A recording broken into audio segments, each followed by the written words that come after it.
Assalamu alaykum. Ekran oldidagi kompyuter havaskorlari ham o'qirmanlar. Hammanglarningki mushu vaqti xayrlik bo'lsin. Men bugungi sin orqali Java programmaninki mushu aqliy idrok texnikasida qandoq ishlatilganligini so'zlamoqchi. Hammanglarningki xabar bo'lgandek, United Coder şirketimiz 10-oyda Java program tarbiyalashni boshladik. Hozir nurg'un o'quvchilar bizningki tarbiyalashda Java o'rgatadi. Yeni bir qism o'quvchilar ma'lum biz Python o'rgansak bo'ldi. Shu Pythonda artificial intelligence, ya'ni aqliy idrok texnikasini obdan shakl bo'ladi ekan. Andin data science, sonliq ambar texnikasini obdan shakl bo'ladi ekan dedi. Albatta Pythonni ko'pincha shu data science, yani san sıfır cihatte çalıştığımız. Mayli siz Java'ni ishlating yoki Python yoki boshqa kod bo'lsin. Aqliy idrok texnikasini har qanday programming tilida yozish bo'ladi. Tumanda men shu Java programmani tushuntirib, shu image generation, ya'ni aqliy idrok bilan qanday qilib bir rasmni borliqqa keltiramiz yoki rasmni chiqarıldı. Şunu sözlemek. Toruldan tapalaysizlar. Java'ningki şu nurg'ulg'an open source, ya'ni jamoatga echib etgan ba'zi kodi var. Masalan bir kodingizni OpenAI service. Şu OpenAI'ga gap OpenAI uchdan gap. AI degan artificial intelligence service'ga mulozimat.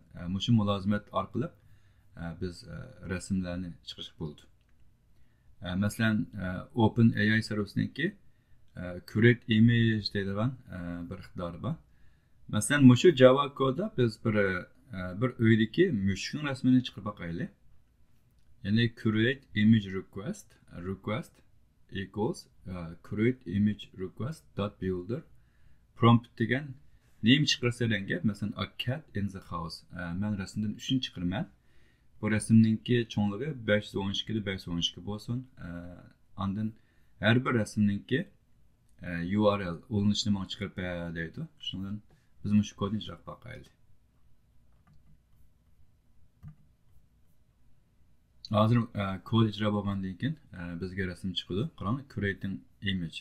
Albatta bir rasmni chiqarish uchun ozroq vaqt ketadi. Ko'pincha ahvollarda 1 minut ketmagan vaqt ichida rasm chiqib bo'ldi. Mana qarang, hozir rasmdan 3 chiqib bo'ldi biznikida. Bu rasmni ko'rib boqaylik. Har bir rasmning o'linishi var. Masalan, birinchi o'linishini basayman. Mana bir mushukning rasmi chiqibdi. Bir mushuk. Yana bir mushuk, ikkinchisini ish boqaylik. Mana yana bir mushukning rasmi. Okay. Andin o'xshamagan rasm ma1, ma2. Andin yana birisini chiqarib boqaylik. Yana birini ichib boqaylik. Mana bu uchinchi bir rasm. Undan biz tuvanda boshqa rasmlarni chiqarib boqaylik. Masalan, biz masjidning rasmini chiqarib boqaylik. Masalan, a mosque in a city. Masalan, shahardagi bir masjid degan chiqarib boqaylik. Ve kodni qayta ijro qilaylik.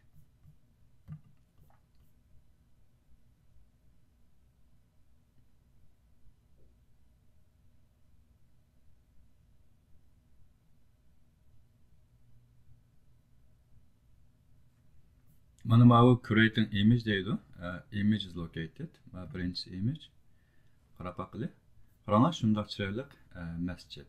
Andin yana qilib boqaylik. Bu yeni bir şehirdeki mescidin resimleri. Bu üçüncüsü.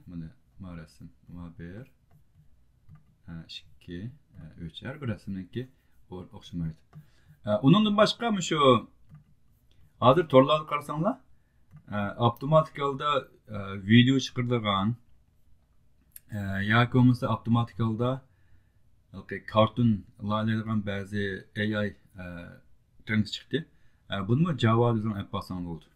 Misal için biz ben bir resim çıkıp bakay.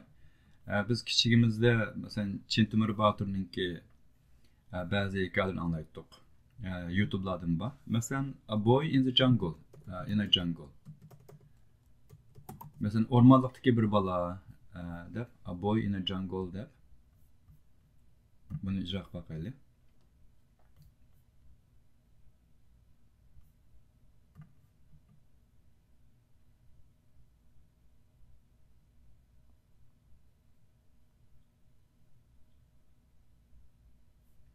Mana image'in 3 çıktı. Image is located at deydi. Ondan sonra şimdi biz hech bakaylı. Mana birincisi. Qarang, mana bir balninki ormanlıktaki resmi çıktı. İkinci resmine görüp bakaylı. Mana ikinci resim. Andın yine üçüncü resim. Mana herimiz ormanlık. Demek şu Java kod arkalık biz mesela A Boy in the Jungle bunu çıkardık, mescitlerini çıkardık, öydeki müşkülerini çıkardık. Şuna sizler meli Java program öğrenimler, ya ki Python öğrenimler. Hazırki şu sünni idrak teknikasida ma'lum narsani alış uchun sizlar uchun koding bilishinglar kerak. Amaliyotda şu bütün şu aql idrakninki orqa tarafida ko'pincha şu OpenAI şu sun'iy idrok texnikasini biz ta'minlagan mulozimat ishlatamiz. Bu mulozimatni Java'da ishlasang ham bo'ladi, Python ishlasang bo'ladi, yoki C# ishlasang ham bo'ladi, yoki boshqa programmalarga ishlasang ham bo'ladi. Masalan biz boshqa bir rasmga boqaylik. Masalan a mountain. Masalan bir tog', shunami? Masalan a mountain. Yoki masalan a hero in a mountain deb chiqaqli. Marasini biz cho'nroq bayso'nish ko'p bo'lsin. Masalan tog'dagi bir qahramon deylik. Buni ijro qilaylik.